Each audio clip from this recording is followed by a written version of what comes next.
Baltimore Ravens have a couple of guys interviewing for the OC spot. Lions assistant head coach Scottie Montgomery is interviewing for the job. If you got to have one of these guys, I like him. I don't want the Klan to call him plays for me. Stop it. I think it's Declan. Okay, then. No, He's like, was it Burt Reynolds or Sean Connery on Saturday Night Live's Jeopardy? Yes. I'll take ape tit for 1,000. It's appetite. The rapist for 400. It's therapist. Rob's over here. Declan. all right, well, I think you got a better shot there. It's Declan Doyle. Actually, I knew his name was Declan. Do you think it's down to these two, or is this? I hope not. Okay.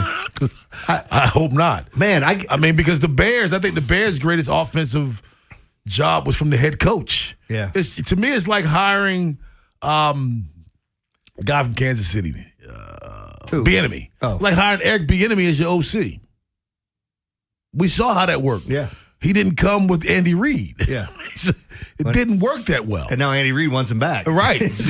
because they work well together. Yes. You know, Declan Doyle, I don't think he's the brain trust behind the offense in Chicago. What? Is there any chance he's Irish? You know, I fell down that rabbit hole. Oh, I just God. told you guys Elvis Costello's first name is Declan. Mm-hmm. You know what his whole name is? What? Declan Patrick Aloysius McManus. Oh, nice. Yeah, I'd have gone with McManus. Aloysius. Yeah. All right. Wasn't that your middle name? According to some people in the station, yes. After Tiberius. I think that's what they call Coleman. What, Aloysius? Jerry Aloysius Coleman. Yeah. Yeah, man. Like, again. Scottie Montgomery, does that do it for you? If you had to have one of these guys, which one? Honestly, I don't know. And I hate being that guy. I just don't, I have to look more into these guys. That's my point. And that's my point. It doesn't mean that they're bad offensive coordinators. I mean, for crying out loud, this feels like the Ravens are going on like an American Idol type thing that all these coaches on the world tour. All the coaches are lined up outside. And I'm number 747. I'm from Timonium. Yeah, it's like, come on, man. What are we doing here? Yeah. But they're interviewing everyone. I think they definitely got the right guy for the head coach spot, and we'll see what else filters in. I mean, we've all had visions of grandeur of like, hey, what if Mike McDaniel comes here? What if he goes and gets this guy? And we'll have to see. But I'm excited to watch this coaching staff get built. I'm not going to make any judgments on any of these young guys that they hire. I feel like it's easier to make judgments on, like when the Steelers hired Mike McCarthy and someone wrote, that's like crapping your pants and changing your shirt. It's probably the best thing I've ever seen. Like you hired an older version of, or a lesser version of the guy you had here. And everybody keeps talking about his track record. Yeah. It's like, so you should have said that. I told Ed, because I said it yesterday on the air. And all I said was I thought I saw something funny. People were offended about, defending him. I go, I didn't say he was a bad coach. I just thought the thing was funny. No, but if you look, even saying like, I don't know that people are saying he's a bad coach per se, but the fact is, like when you look at who they hired, you had this chance. Typically when teams fire somebody or move on, they hire the exact opposite. You have an offensive guy as a head coach, they go defense. You have a fat guy, you go skinny. Well, they did that. They went skinny anyway. So that being said, it's like you look at his track record. There's nothing wrong with it. His numbers look very similar to what Harbaugh did. But I didn't want Harbaugh here anymore. I didn't want Mike McCarthy. You know, Mike McCarthy, I told Ed yesterday, Mike McCarthy, when the season begins, will officially be the oldest man that ever head coach for them. Wow. Chuck Noll was not 60 when he left. He was like 59. At 62, he'll be the oldest person that ever was a head coach for them. And he's a Pittsburgh guy, so like. So what? No, I'm just, if you're looking at that. Hi, Jim Schwartz. I don't disagree with it. I'm just saying he's a Pittsburgh guy, and I feel like that's the job he's always wanted. And, thought process going back to what we talked about, I'd if you ask me one of those two guys and which one I'm going with, I think I'm going with Declan. Just because he's in Ben Johnson's system, and you have to feel like, when we look at that. Because there's nothing about the Lions that says offensive system to me. No. But talent. Well, it's Ben Johnson's system that he brought over from Detroit because they're still running it.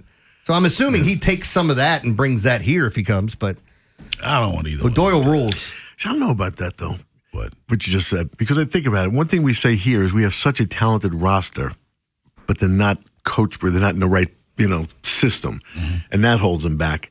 So when you talk about, who are we talking about, Declan? Yeah. Maybe the reason Detroit, they have talent. No, you're talking about Scottie Montgomery is Detroit. Oh, Scottie either way. But I'm saying Declan he worked with. I think he's talking about Detroit though, being guys with talent. Put in the system. I mean, you got Amon-Ra St. Brown. You got 2 amazing running backs. I mean, great tight end. They got a lot. But again, so do we. Yeah.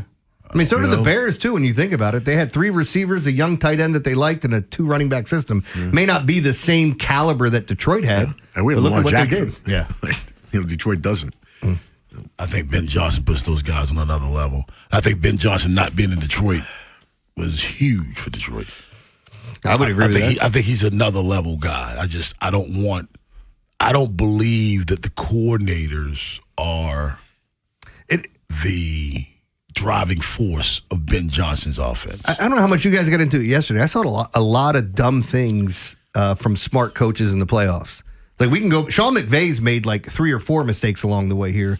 And then when you go back to the last game, what was the deal with not throwing the challenge flag, calling the timeout, and then thinking, hey, they're going to go look at it. You end up losing a timeout, and they couldn't stop the clock, which was stupid at that point. You got to know the rules.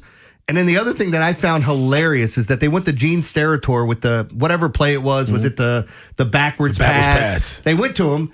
And then he said something, and then they came back with the ruling, and then the ruling disagreed with Gene Steratore, and then he agreed with the ruling. Yeah. What are we doing?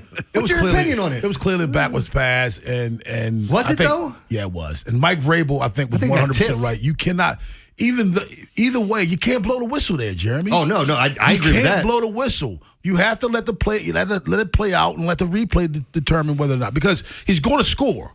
What does every score do? They review it. So it's easier for me, in my opinion, let the play out, call it a touchdown, and then let upstairs figure it out. Yeah. Upstairs chimed in, though. This is what I hate about it. Upstairs chimes in, rules this after they get together and they're talking. They're listening to whatever after upstairs discussion has been ruled that it was a backwards pass, New England's ball. Isn't it amazing how they figured all that out down on the field? When nobody, watching it in live time, you're going, I don't know what that was. What was that? Did he fumble it? Did he pass it? Come on, man. The eye in the sky is the one that's moving everything, and I just think... Big brother. Yeah. Larry in East Baltimore. What's up, Larry? Good morning. How you doing, sir? Doing well. How are you, man?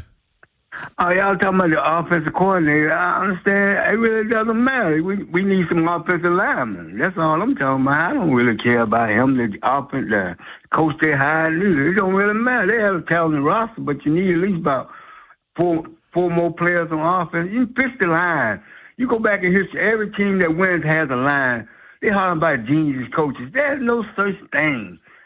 Go back to Vince Lombardi. Everybody has a line, even with the $72. I'm 70 years old, wife. You always win the game in the trenches. Y'all have a nice day.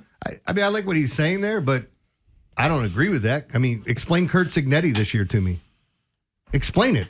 So you don't need anything else except an offensive defensive line. That's all you need. I think those two things are ultimately... That's not... That's not what he said. I know. That's all you need. The coaches don't matter. Nobody matters. There's no offensive genius.